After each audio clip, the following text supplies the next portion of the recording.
교회, 우리가 이름까지 지어봤잖아요. 교회 이름이라고 하는 것은 그 교회를 지을 때 어떠한 교회론, 그것을 가지고 교회를 건물을 짓게 됩니다. 그리고 이름을 우리가 그리고 짓게 되죠.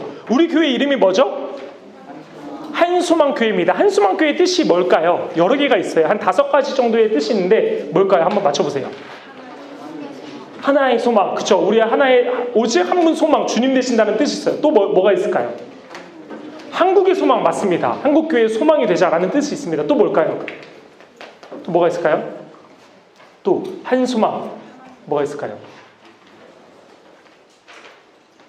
떠오르는 거 없어요, 더 이상? 이 땅의 소망, 한국교회의 소망. 네. 큰 소망, 맞습니다. 큰 소망이라는 뜻도 가지고 있습니다. 교회 이름을 지을 때도 그렇게 다 교회론을 가지고 짓게 되고, 교회 건물을 지을 때도 다 하나하나 고민하면서 교회론 가운데 교회를 짓게 되는데, 우리 교회는 어떠한 거를 중점적으로 교회 공간을 만든 것 같아요? 한번 생각해 보세요. 왜 이렇게 만들었을까요? 교회 크게 자.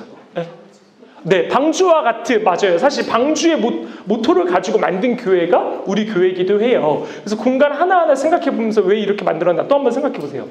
왜 교회를 이렇게 만들었을까요? 왜 이렇게 만들었을까요? 그냥 뭐 만들고 싶은 대로?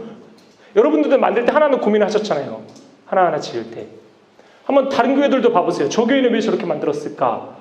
우리 앞에 있는 광성교회는 왜 저렇게 만들었을까? 한수문교회는 왜 이렇게 만들었을까? 이 교회는 또 왜 이렇게 만들었을까? 그 교회를 보면 그 담임 목사님이 가지고 있는 마음, 그 담임 목사님이 생각하고 있는 교회론이 보이게 됩니다. 우리 교회는 뭘 중점적으로 두었을까요? 우리 교회가 항상 외치는 게 뭘까요? 우리 교회는 어떤 교회죠? 여러분이 알고 있는 한수문교회는 어떤 교회예요, 혹시? 한수문교회. 야, 한수문교회는 무슨 교회야? 물어본다면 여러분들 뭐라고 이야기하시겠어요? 한수문교회 떠오르는 거 아무것도 없어요? 저보다 오래 다니신 분도 꽤 많을 텐데. 한수문교회 뭐가 떠오르세요? 우리 교회는 목장교회라고 합니다. 셀교회라고도 하죠. 그래서 공간들 보시면 셀 모임을 할 수 있는 공간들을 최대한 활용해 놨어요. 우리 본당은 이제 셀 모임을 하기가 좀 어려우니까 그 나머지 공간들에 비전티움이 1부터 10까지 있잖아요. 처음부터 있었던 건 아니거든요. 그 어떻게 하면 셀 모임을 할 수 있을까 고민하다가 그렇게 하나하나 만들게 된 거예요. 그리고 소그룹실 하나하나 또 만들게 된 거죠. 그런 것들 건물 공간 하나하나를 보다 보면 그 교회의 교회론이 보이게 됩니다. 세계에 여러 교회가 있습니다. 세계의 교회 중에 제일 아름다운 교회 10교회를 제가 한번 가지고 왔는데, 이게 콜롬비아에 있는 교회래요. 라스 성당이라고 하는, 여기 제가 이제 가지고 온 교회는 개신교뿐만 아니라 가톨릭 교회까지도 같이 가지고 왔습니다. 이런 교회가 있고요. 노르웨이에 있는 실제 있는 교회예요. 보르근 목조교회라고 합니다. 그래서 이런 교회가 있고요. 그리고 이란에 있는 이란 베들레헴 교회, 그리고 로트르담에 있는 로트르담드 오체플이라는 교회고요. 그리고 비스크리 요새 교회, 이런 교회가 있고요. 되게 자연 속에 있는 교회죠. 그 다음 교회가 더 완전, 게르게트 삼위일체 조지아에 있는 교회입니다. 이렇게 생겼다고 합니다. 어떻게 여기 예배 드리러 가는지 잘 모르겠어요. 그래서 새벽 예배 드리러 매일 가긴 참 힘들 것 같아요. 그리고 킹스 칼리시에 있는 교회이고요. 킹스 칼리시 교회. 그리고 성 바르톨로메오라는 교회입니다.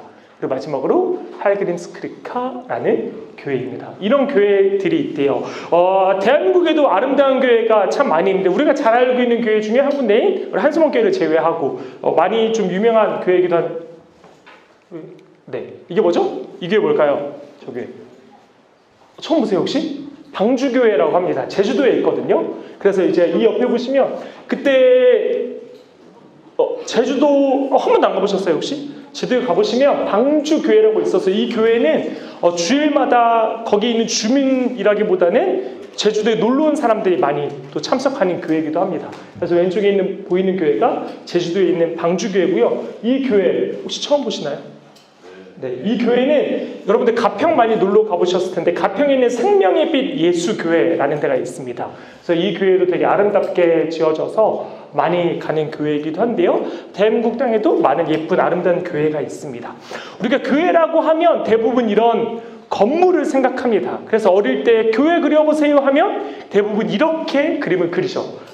위에 삼각형 그리고 그 다음에 밑에 네모 그리고 예전에 보시면 여기 이렇게 네모가 있는데, 어떤 교회들이 꽤 많은 교회가 있어서 종이 달린 교회가 되게 많았습니다. 지금은 없거든요. 지금은 막 우리 아파트들도 그렇고 많은 주택들도 그렇고 조금씩 사생활 이런 침해 때문에 막 방범 이런 것도 강화되고 그러면서 이제 많이 불편한 사항들을 없애기 위해서 교회 종 치는 것 이런 것들도 금지시켰는데, 예전에는 예배 시간이 되면 아니면 새벽 예배 시간이 되면 종을 치는 교회들도 꽤 많았습니다. 저희 아버지 교회도 개척 교회인데 아직까지도 종이 있습니다. 지금은 치진 않지만 꽤 큰 종이 교회에 있거든요. 그래서 그런 교회가 꽤 많이 있습니다. 그래서 종이 있는 교회도 있고, 대부분 교회 하면 이런 건물을 많이 생각합니다. 그런데 우선 우리가 교회라고 하는 것을 했을 때 각자가 생각하는 교회가 다 다를 거 아니에요? 그렇다면 성경이 말하는, 예수님께서 말하시는 교회란 뭔지 우리가 함께 보길 원하는데, 주님께서는 두 가지의 꿈이 있었는데 그 두 가지 꿈 중에 첫 번째는 무엇이었냐면 바로 십자가였습니다. 우리가 지금 아까 전에 저기 3대3조 교회 이름이 뭐였죠? 아까 전에? 부활 네버엔딩 교회였죠. 아까 전에 고난주간에 대해서 이야기했는데, 우린 지금 이제 다음 주부터 우리가 고난주간에 함께 동참하게 되고 지금 사순절 기간을 우리 같이 보내고 있거든요. 예수 그리스도께서는 이 첫 번째 꿈이 무엇이냐면 십자가를 통한 구원이 첫 번째 꿈이셨습니다. 모든 이들을 구원하고자 하신 십자가의 그 복음으로 인하여 그 예수 그리스도께서 십자가에 못 박히시고 부활하시고 다시 재림하시는 그 십자가 사건을 통하여 모두를 구원하시고자 했던 게 첫 번째 꿈이셨고, 두 번째 꿈은 바로 교회를 통한 꿈을 가지고 계셨습니다. 이 교회를 통한 꿈은 이 첫 번째 연장선이었어요. 그래서 이 십자가 구원을 교회를 통해서 세상 사람들에게 알리고자 하셨죠. 그래서 교회가 해야 될 사명, 교회가 해야 될 역할은 무엇이었냐면 이 첫 번째 이 주님의 꿈을 전하는 거였어요. 그래서 교회는 그냥 자기들끼리 모여가지고 놀고 말씀 듣는 그게 꿈이 아니라, 교회의 사명은 예수 그리스도의 십자가의 구원을 전하는 게 바로 교회의 사명이었던 거죠. 이게 바로 예수 그리스도의 꿈이셨습니다. 자, 그렇다면 우리가 아까 전에 여러 가지 세계의 아름다운 교회도 봤고 우리가 교회들도 만들어 봤는데, 이 교회에 대해서 칼빈은 이렇게 이야기합니다. 교회에는 두 가지가 있다. 첫 번째는 보이는 교회요, 두 번째는 보이지 않는 교회다라고 이야기합니다. 그래서 보이는 교회는 우리가 알고 있는 것처럼 사람들이 모이는, 공동체가 모이는 그 교회를 말합니다. 건축적인 교회를 말하는 거겠죠. 야, 너 교회 어디 다녀? 너 교회 다니니? 교회 안 다니니? 할 때 우리가 말하는 그 교회는 너무나도 잘 알다시피 건물을 이야기합니다. 건물적인 것들, 공동체의 모임의 그 공간을 이야기하는 거죠. 그게 바로 칼빈이 말하는 첫 번째 보이는 교회입니다. 하지만 두 번째 보이지 않는 교회는 무엇을 이야기하냐면, 예수님을 알고 고백하는 사람들, 그리고 그 성도들, 그리고 보혈로 구원받은 사람들, 그러니까 예수님을 고백하고 구원받은 그 성도들, 그 사람 한 명 한 명을 보이지 않는 교회라고 이야기합니다.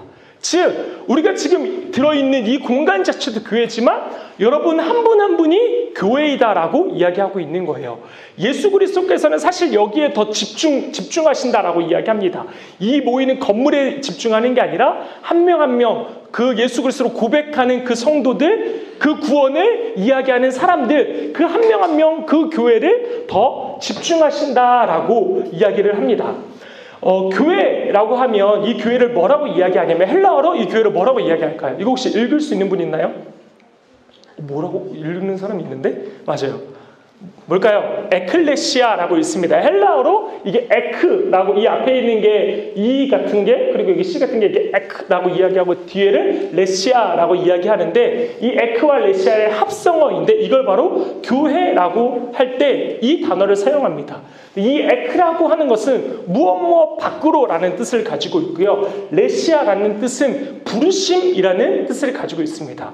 그래서 이걸 합치면 뭐라고 이야기하냐면, 하나님의 부르심을 받은 사람들이라는 뜻이 바로 교회예요.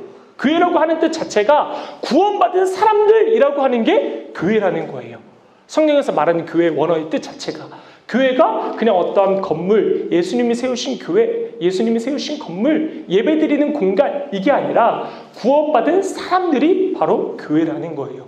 이 원어만 봤을 때도 여러분들 한 사람 한 사람, 구원받은 사람들, 예수님 믿고 지금 이 자리 가운데 계시는 거잖아요. 여러분들 한 분 한 분이 지금 에클레시아, 한 분 한 분이 구원받은 사람들, 교회라고 이야기하고 있는 겁니다.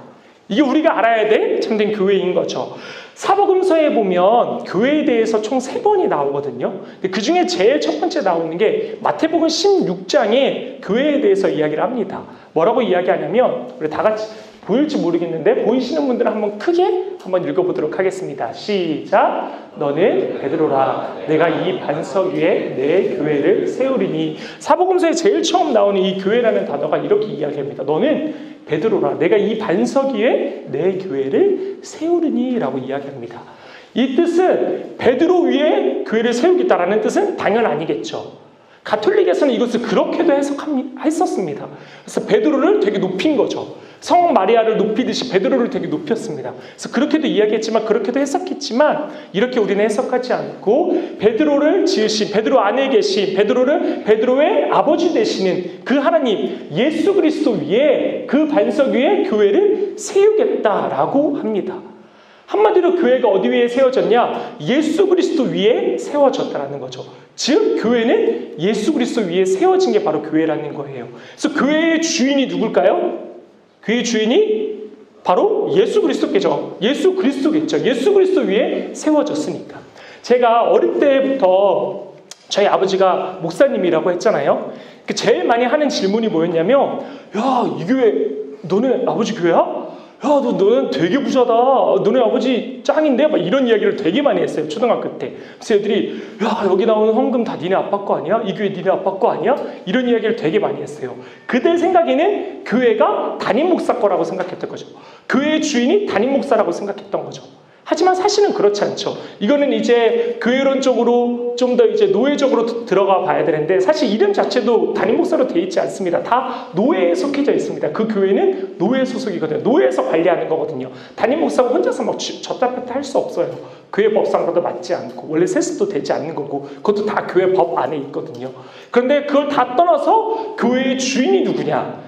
반석 위에 예수 그리스도의 반석 위에 세워진 게 교회이기 때문에 교회의 주인은 바로 예수 그리스도다라고 분명하게 이야기하고 있습니다. 마태복음 16장 18절에 그렇게 이야기하고 있죠.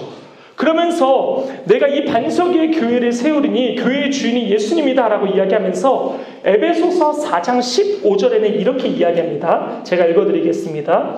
오직 사랑 안에서 참된 것을 하여 범사에 그에게까지 자랄지라. 그는 머리니 곧 그리스도다라고 이야기합니다. 교회의 머리가 누구냐? 교회의 머리는 바로 예수 그리스도다라고 이야기합니다. 그 교회의 몸은 그 안에 있는 사람들 한 명 한 명이 바로 지체다라고 이야기합니다. 교회의 머리 되시는 분은 예수 그리스도이시오. 그래서 우리는 그 예수 그리스도를 바라보며 나아가야 되는 거죠. 교회의 머리가 사람이 아니라는 거예요. 담임 목사가 아니라는 거예요. 그렇기 때문에 담임 목사를 바라보고 사람을 바라보고 교회를 다니면 상처받으면 교회를 떠나게 돼요. 하지만 교회의 머리 대신 예수 그리스도를 바라보며 나아간다면, 교회의 주인이신 예수 그리스도를 바라본다면 사람이 연약할지라도 떠나지 않게 되는 거죠.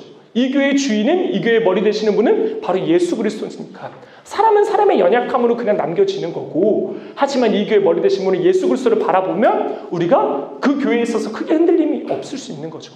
하지만 어떤 사람을 내가 너무나도 존경해, 롤 모델일 수 있어요. 어떤 목사님이거나 어떠한 교역자거나 어떠한 내 신앙의 선배거나 그 사람을 되게 존경할 수 있어요. 근데 그 사람이 무너지면 나도 똑같이 무너지게 되는 거예요. 그 사람을 교회의 머리라고, 나도 모르게 그 사람을 교회의 주인이라고 생각하면 말이죠. 하지만 교회의 머리 되시는 분은, 주인은 예수 그리스도다라는 겁니다. 그래서 그분을 바라보며 나아가자라는 겁니다. 또한 이렇게 이야기합니다. 교회를 다스리는 분, 말씀으로 성장시키시는 분, 바로 예수 그리스도다. 그러면서 그 교회를 거룩한 능력을 가진 공동체라고도 이야기합니다. 마태복음 16장 18절에서는 이렇게 이야기하는데요. 음부의 권세가 이기지 못하리라 라고 이야기합니다. 그 거룩한 공동체, 그 교회를 음부의 권세가 마음대로 할 수 없다라고 이야기합니다. 거룩한 능력을 가진 게 바로 그 교회라는 거죠. 머리 대신 예수님이 계신. 그래서 사도행전에 보면 그 교회에 대한 이야기가 참으로 많이 나와 있어요. 그래서 그 교회들이 어떻게 했다라는 게 나와 있는데, 사도행전 2장 42절 이후에 보시면 쭉 교회에 대해서 이야기인데, 그 교회들이 서로 교제하며 떡을 떼며 기도하였다라고 이야기합니다. 이것들 청춘 공동체 안에서 이걸 줄여서 뭐라고 이야기하냐면 먹기나 하자라고 이야기했어요. 먹고 교제했다라는 거예요. 먹기나 기도했다라는 거죠. 먹기나 나눴다라는 겁니다. 그래서 이거를 우리가 짧게 줄여서 먹기나 합시다라고 이렇게 캠페인을 벌인 적도 있었는데 이게 초대교회가 했던 모습이라는 거예요. 서로 교제하고 서로 음식을 나누고 서로 같이 함께하고 이야기하고 했던 게 초대교회의 모습이었다라는 거예요. 그러면서 그들이 뭐 했냐면 서로 나눠주고 서로 통용하고 그리고 성전에 모이기를 함께 힘썼다.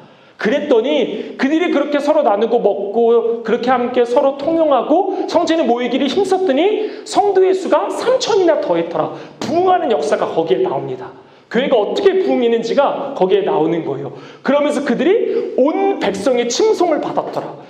그들이 했던 교회의 그 모습 자체가 전도가 된 거예요. 나가서 굳이 예수 믿으세요 했던 게 전도가 아니라 교회에서 보였던 그들의 모습 자체가 전도가 되어서 모든 사람들의 칭송을 받았다라고 이야기합니다. 즉 참된 전도는 그 교회 자체가 전도가 될 수 있는 거예요. 우리의 교회라고 하는 게 건물이라고도 이야기했지만 나 자신이라고 이야기했잖아요. 내 행동 자체가 전도가 될 수 있는 거예요. 내가 학교에서 보이는 행동, 내가 직장에서 보이는 행동, 그 행동 자체가 사람들에게 칭송이 되는, 백성들에게 칭송이 되는 전도의 모습이 될 수 있다라는 거죠. 그게 초대교회의 모습이었다라는 겁니다. 우리 오늘의 내용들을 정리해보면 이렇습니다. 앞에 보시면 교회는 그 십자가의 구원을 온 세상에 알리는 역할, 이게 바로 교회의 사명이다라고 이야기했습니다. 교회가 해야 될 역할이 바로 이거라는 거죠. 이게 흔들리면 교회의 역할, 교회의 뿌리, 여러분들이 아까 전에 열심히 지었던 그 뿌리는 흔들리게 되는 거죠. 두 번째, 교회가 세워지는 토대가 되는 반석은 바로 예수 그리스도다. 우리가 잘 알고 있지만 다시 한 번 더 새겨봐야 됩니다. 과연 나의 토대는 어디인가?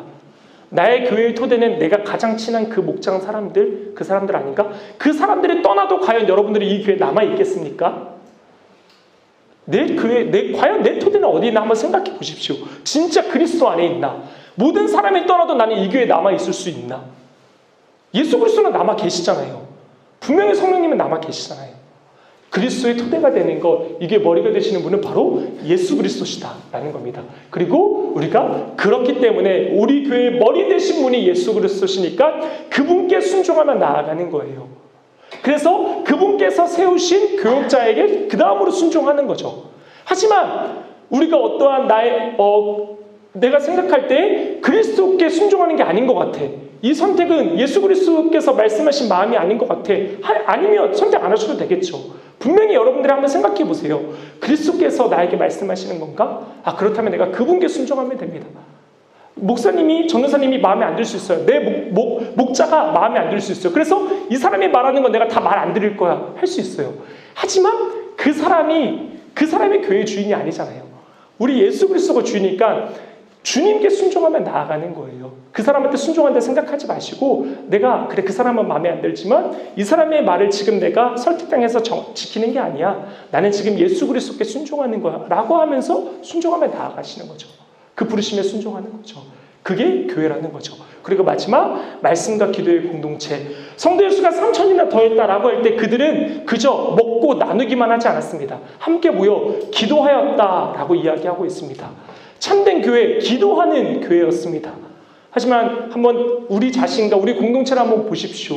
우리 지금 모습은 과연 어떠한 공동체인가?